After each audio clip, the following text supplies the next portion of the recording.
o psicológico de muitos programadores.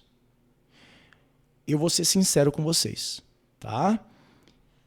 Dos meus colegas que eu conheci sendo programador, tanto em eventos como empresas de clientes em que o sujeito trabalhava, e aí a gente fez lá uma amizade, vou dizer que de uns 30 que eu tenho uma certa intimidade, a ponto do sujeito ser sincero comigo, desses 30, 23 têm problemas psicológicos. Problemas sérios a ponto de que eles tomam remédios.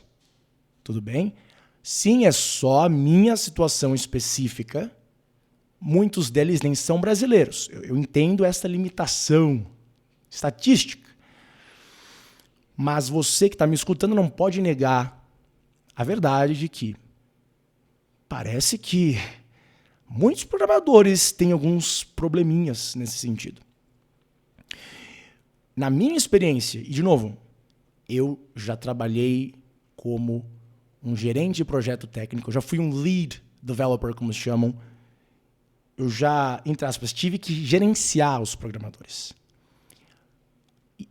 Por saber desse outro lado, eu lhes digo que, em muitos casos, essa doença psicológica, né, que principalmente é depressão, às vezes ansiedade, eu tenho certeza que, em muitos casos, o sujeito não desenvolveria a doença, não teria que tomar remédio, se não fosse o ambiente de trabalho em que ele está. Certo? Porque está aí um lado que muitos não falam. Dependendo da empresa, isso também tem que levar em consideração. Existem empresas e empresas, né? Culturas bem diferentes, mas pegando como referência várias que eu já conheci, tá? É óbvio que falar isso já coloca assim, o ponto final na minha carreira nessa indústria. Nunca mais eu vou conseguir um emprego, mas a realidade é a seguinte. Olha, não é por nada não, mas tem muito programador deprimido porque o ambiente de trabalho, número 1, é muito, muito estressante, ao mesmo tempo que parece ser pacífico. Em que sentido? Não tem ninguém gritando geralmente, né? Eu, pelo menos, em todos esses anos, eu só vi um sujeito que começou a gritar e fazer escândalo. Um só.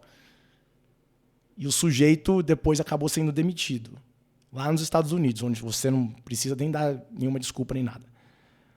Mas, geralmente, é uma violência verbal sutil, burocrática.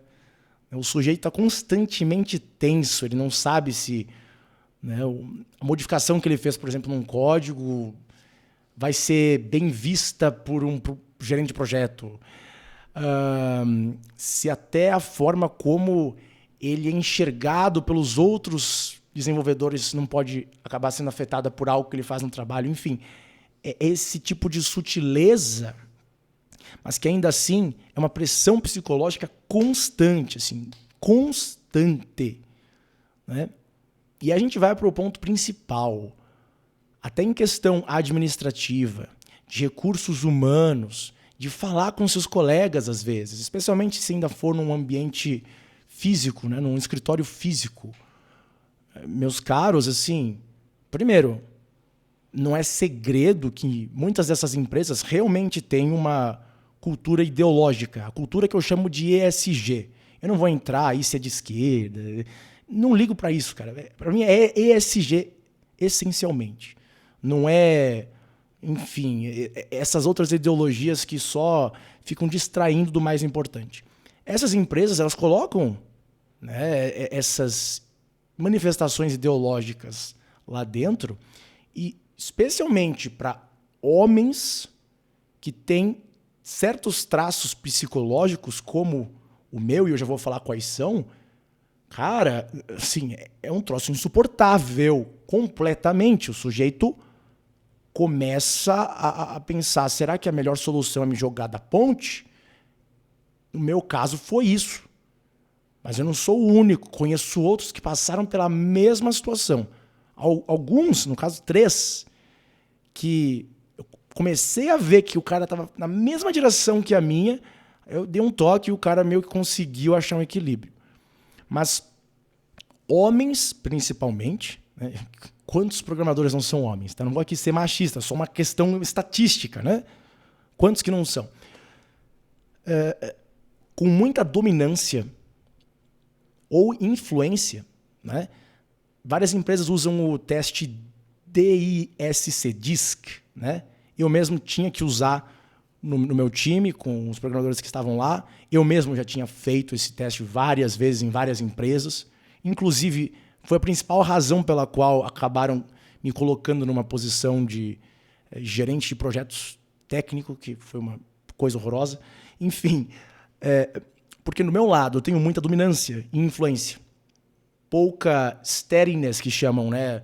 De ser um sujeito que faz as tarefas de forma, assim, sem muito questionar. Um sujeito que está sempre ali na dele, ele está sempre quietinho, não quer entrar em tal projeto, não tem muita dominância, não tem muita influência também, é uma pessoa mais tímida, né? Enfim, para um programador, qual que é a melhor situação possível? Um sujeito que não é tão dominante assim, porque, especialmente em empresas que não buscam esses casos mais extraordinários de sujeitos que são criativos acima da curva, né? Geralmente, numa empresa média, numa empresa assim normal, eles só querem o programador que faz o trabalho e ponto final. É um trabalho assim bem mecânico, certo? Então, um sujeito muito dominante, muito insistente. Vou falar aqui como eu falava com os programadores que eu tinha que gerenciar durante algumas partes da minha carreira. Olha, se alguma situação possível, né, chega no lado do management, que são os executivos, os board members, os membros da mesa lá, que são os que têm as ações e todo o resto, quando chega lá em cima, é fatal, especialmente para o gerente de projetos, mas nem sempre, até em algumas circunstâncias para o próprio programador. Então, o sujeito que é dominante, que é também influente, primeiro, ele pode causar sim alguns problemas. O risco aumenta, a probabilidade aumenta, logo o sujeito quer eliminar a mera possibilidade de dar algum problema já ali. Empresas, de forma geral, pelo menos as grandes que eu trabalhei, elas já tentavam eliminar ali aqueles que seriam muito dominantes, que seriam muito influentes, a não ser que fosse de algo proposital. Assim, eles querem um sujeito com esses traços, porque, enfim, é um Google da vida, aí é bem diferente. Agora, em empresas normais, primeiro, esses caras vão ter uma dificuldade em ser recrutados mesmo.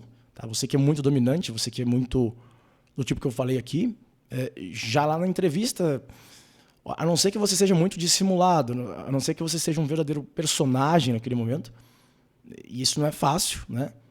A senhorinha do RH, ela vai notar que você tem alguns traços de personalidade que, assim, não é muito bom naquele ambiente corporativo ali. Especialmente naquela função, né? Na função de programador, a melhor coisa que você precisa ser é quietinho, obediente, faça o seu trabalho como um drone de trabalho e ponto final. Você não quer, assim, risco algum. Então, não só você vai ter uma dificuldade em ser recrutado, como, se você conseguir entrar, aí a tua vida realmente se torna num grande inferno, como foi o meu caso, né? Porque se você tem muito, entre aspas, fogo, se você tem muita vontade de fazer as coisas acontecerem, ligado, por exemplo, à dominância, você vai encontrar, honestamente, você vai ter muito mais muros do que portas. Você vai lidar com muitas limitações constantemente diante da tua visão de como as coisas poderiam melhorar. Às vezes, você pode até ter uma ótima intenção em querer ajudar a empresa a ganhar mais dinheiro, ajudar uma pessoa em específico na carreira dela, mas, geralmente, você observa que a estrutura corporativa, enquanto ela vai crescendo, as burocracias, a própria cultura no ambiente de trabalho, tudo isso vai cada vez mais sufocando esse tipo de pessoa e as necessidades criativas que elas têm, né? Ou de dominância também. O sujeito só quer fazer por poder, por dinheiro. Então tem esse aspecto, né? Sem contar que o sujeito que eu descrevi agora, que é mais dominante, que tem um lado mais masculino, especialmente o lado mais masculino, vai ser um sujeito que geralmente tem muita necessidade de ascensão social, né? Geralmente é o cara que precisa ter na cabeça dele que ele está evoluindo e está fazendo isso de forma mais rápida que o resto, né? Um senso, por exemplo, competitivo, que nem necessariamente é algo ruim, porque ela pode, eu digo, a competição ela pode estimular muitas criações positivas, por isso que fazem, por exemplo, hackathon e assim diante. Mas no sentido do sujeito que está trabalhando como programador, assim, vai ser difícil. Vai ser bem difícil. E se ele tentar entrar num ambiente competitivo, ou se um ambiente competitivo é criado entre programadores e aquilo realmente se torna uma competição, eu não estou aqui falando de truquezinhos mentais que alguns gerentes de projetos fazem para tentar colocar um contra o outro para fazer eles trabalharem mais. Eu estou falando de realmente criar uma competição dentro de uma equipe. É algo muito, muito, muito complicado, que facilmente sai de controle e geralmente você não vê alguém levando a empresa nessa direção. Mas o sujeito ainda tem aquela necessidade, ele precisa, entre aspas, usar a testosterona dele. E nessa profissão vai ser muito difícil conseguir isso. Muito, muito difícil mesmo. Né? É aquela atitude da testosterona mesmo. É o cara meio bruto demais para aquilo. Mesmo tendo a inteligência em alguns casos, como era a minha realidade, mesmo sabendo programar, mesmo tendo capacidade para isso, o ambiente em si é sufocante demais para a pessoa. Tá? Estou falando aqui com propriedade, eu passei por isso. Tá? Eu passei por esse processo doloroso. Me forçava a ficar trabalhando nesses lugares e o resultado final realmente quase foi me jogar da ponte. Então, peguem aí essa minha história de vida como um alerta, tá? Agora, se você é mais assim, feminino, e não estou colocando isso como algo negativo, é simplesmente uma característica. Eu digo, você participa bem em grupos, você se doa mais às pessoas ao seu redor, você não é tão ambicioso, você não é tão dominante. Se você gosta mais de ficar nos bastidores, sem chamar muita atenção, só fazer seu trabalho e ponto final, pode ser bom. Pode ser bom. Agora, para pessoas como eu sou, não dá.